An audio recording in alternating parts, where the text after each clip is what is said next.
जो सरदार गजन सिंह की शहादत हुई है उसमें ये आपके सामने ये बात बार बार आई कि जो वाटर कैनन का प्रयोग हुआ है और वहां पानी की बौछारों में और पानी में भीगने से और वो बीमार पड़े, ये किसान आंदोलन की शहादत है। आज आप ये देखिए प्रधानमंत्री जी वाराणसी में दीप जला रहे हैं, लाखों किसान अपना घर छोड़ करके दिल्ली को चारों तरफ से घेर करके बैठे हैं, हमें उजाड़ करके हमारे देश के प्रधानमंत्री वहां वाराणसी में देव दिवाली मना रहे।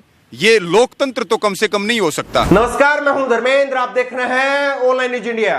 प्रधानमंत्री नरेंद्र मोदी आज देव दीपावली मनाने के लिए काशी पहुंच गए, लेकिन जो हमारे अन्न देव हैं, जो हमको अन्न देते हैं, जो हमारे अन्नदाता हैं, उन तक कोई नहीं पहुंचा। प्रधानमंत्री काशी पहुंच जाते हैं देव दीपावली मनाने के लिए, गृह मंत्री अमित शाह हैदराबाद पहुंच जाते हैं वोट मांगने के लिए, लेकिन जो देश का अन्नदाता है, देश की राजधानी के चारों तरफ आकर के गुहार लगा रहा है, उसकी सुनने वाला कोई नहीं है। और प्रधानमंत्री नरेंद्र मोदी ने आज काशी में जाकर के भाषण दिया और उस भाषण से साफ हो जाता है कि सरकार कहीं भी झुकने के मूड में नजर नहीं आ रही है। भाषण के प्रमुख अंश जो हैं वो भी आपको बताएंगे, लेकिन सबसे बड़ी खबर और सबसे दुखदाई खबर, जिस दिन हमारे प्रधानमंत्री नरेंद्र मोदी देव दीपावली मनाने के लिए काशी गए, उसी दिन एक हमारे अन्नदाता की दिल्ली के टिकरी बॉर्डर पर गजन सिंह नाम के एक किसान की मौत हो गई और उसका शव अभी तक मोर्चरी के अंदर रखा हुआ है और अभी तक उसके परिवार वालों से मिलने के लिए कोई नहीं पहुंचा। हम लोग वहां तक पहुंचे, हमने वहां से ग्राउंड रिपोर्टिंग की और वहां पर मौजूद उसके परिवार वालों से और किसानों से हमने बात की। किसान मांग कर रहे हैं कि गृह मंत्री पर 302 हत्या का मुकदमा दर्ज किया जाना चाहिए, क्योंकि इस किसान की मृत्यु पुलिस के बौछारों की वजह से और पुलिस ने जो आंसू गैस छोड़े उसकी वजह से इसकी हालत खराब हुई और उसके बाद में इस किसान को हार्ट अटैक आ गया और किसान की मृत्यु हो गई।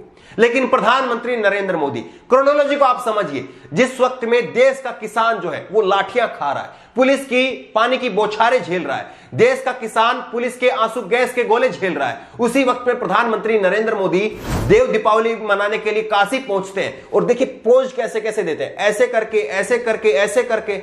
हद है, शर्म नहीं आती है क्या? सरकार कभी इतनी निष्ठुर हो जाती है क्या? इस बात की कल्पना कभी किसी ने की नहीं होगी। प्रधानमंत्री नरेंद्र मोदी दीपावली मनाने के लिए पहुंचे थे, लेकिन वो कोई भी नेता अभी तक किसानों के पास नहीं पहुंचा है। और क्रोनोलॉजी को आप देखिए, क्रोनोलॉजी ये है कि एक मीडिया मैनेजमेंट का काम चल रहा है, किस तरह से किसानों का जो आंदोलन है उसको मीडिया की कवरेज ना मिले, इसके लिए बाकायदा इंतजाम किए जा रहे हैं। पहले दिन प्रधानमंत्री नरेंद्र मोदी वैक्सीन की खोज करने के लिए निकल जाते हैं और कहा जाता है, मीडिया कहती है, संकट मोचन प्रधानमंत्री आप लाएंगे वैक्सीन खोज करके। अगर वैक्सीन खोज करके संकट मोचन प्रधानमंत्री का ही इंतजार था तो इतना इंतजार क्यों करवाया?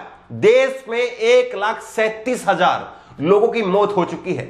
अगर प्रधानमंत्री संकट मोचन को वैक्सीन की खोज के लिए निकलना था तो थोड़ा पहले निकल जाते, इतने लोगों की मौत होनी थी वो बच जाती।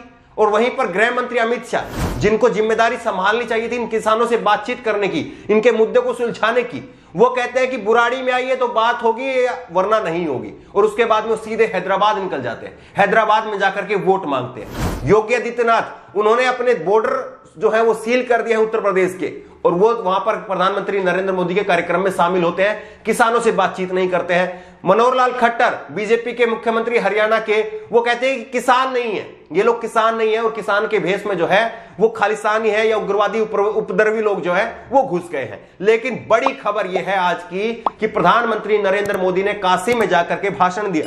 भाषण तो वो कहीं पर भी जाएंगे जरूर देंगे, लेकिन काशी में जाकर के उन्होंने जो भाषण दिया, उस भाषण में उन्होंने मुख्यतः किसान कानून को लेकर भी बोला। और प्रधानमंत्री ने जो बोला उसको सुनने के बाद में स्पष्ट हो रहा है कि कहीं से भी मोदी सरकार इस कानून पर पीछे हटने के मूड में नहीं है। भाषण के जो मुख्य भाग है वो आपको बताते हैं। कहा गया है प्रधानमंत्री नरेंद्र मोदी की तरफ से, पहले सरकार का कोई फैसला अगर किसी को पसंद नहीं आता था तो उसका विरोध होता था, लेकिन अब विरोध का आधार फैसला नहीं बल्कि आशंकाओं को बनाया जा रहा है। ऐतिहासिक कृषि सुधारों के मामलों में भी यही खेल खेला जा रहा है। ये वही लोग हैं जिन्होंने दशकों तक किसानों के साथ छल किया। ये प्रधानमंत्री की तरफ से कहा गया। दूसरा एक और देखिए आप, ये कहा गया है कि आप ही बताइए कि अगर मंडियों और एमएसपी को हमें हटाना था तो हम इनको इतनी ताकत क्यों देते, इन पर इतना निवेश क्यों करते। हमारी सरकार तो मंडियों को आधुनिक और मजबूत बनाने के लिए करोड़ों रुपए खर्च कर रही है। एक और आप देखिए, मुझे एहसास है कि दशकों का छलावा किसानों को आशंकित करता है, लेकिन अब छल से नहीं गंगा जल जैसी पवित्र नियत के साथ में काम किया जा रहा है। ये प्रधानमंत्री नरेंद्र मोदी ने जो काशी में जाकर के अपना भाषण दिया, उस भाषण की जो मेन बातें हैं वो ये है। लेकिन प्रधानमंत्री नरेंद्र मोदी को ये क्यों नहीं समझ में आ रहा कि जो देश का किसान है, पंजाब हरियाणा का किसान ही अगर आप मान लीजिए, तो क्यों पंजाब हरियाणा का किसान जो है वो आपके खिलाफ है। पंजाब में तो कांग्रेस की सरकार है, उसने उसको भड़का दिया होगा, लेकिन हरियाणा का किसान भी आपके खिलाफ है। हरियाणा में तो आप ही की सरकार है, क्यों नहीं सरकार उसको समझा पा रही है। और अगर आप कांग्रेस की बात करते हैं कि कांग्रेस ऐसा भड़का रही है, तो कांग्रेस सुपड़ा साफ हो गया है।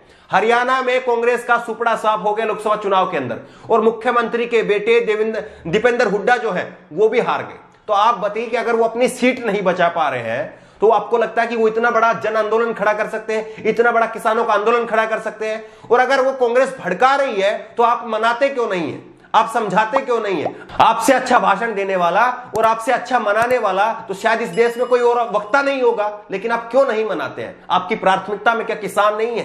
क्या आपकी प्राथमिकता में काशी के देव हैं, अन्य देव नहीं है? ये सवाल पूछा जाना चाहिए। और जिस तरह से प्रधानमंत्री नरेंद्र मोदी, अगर किसी का अंगूठा टूट जाए, शिखर धवन का अंगूठा टूटा था और उस पर ट्वीट करते थे, लेकिन अभी तक दिल्ली में 3 किसानों की मौत हो चुकी है।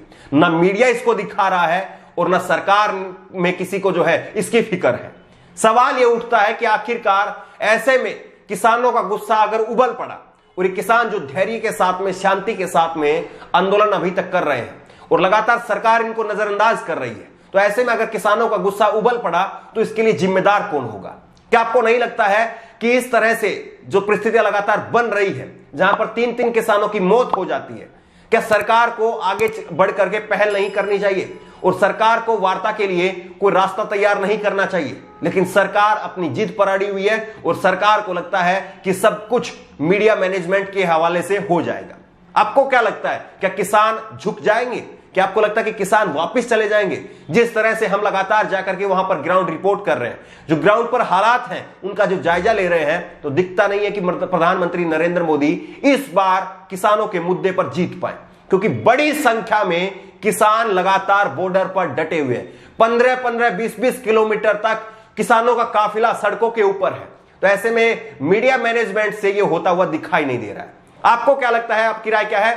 नीचे कमेंट बॉक्स में अपनी राय जरूर दें। उसी तरह की तमाम खबरों के लिए ऑनलाइन इंजीनियर को सब्सक्राइब करें, साथ में जो बेल आइकन बनी, जो घंटी बनी हुई है उसको जरूर दबाएं, ताकि जैसे कोई वीडियो अपलोड करें उसकी नोटिफिकेशन आपको तुरंत मिल सके।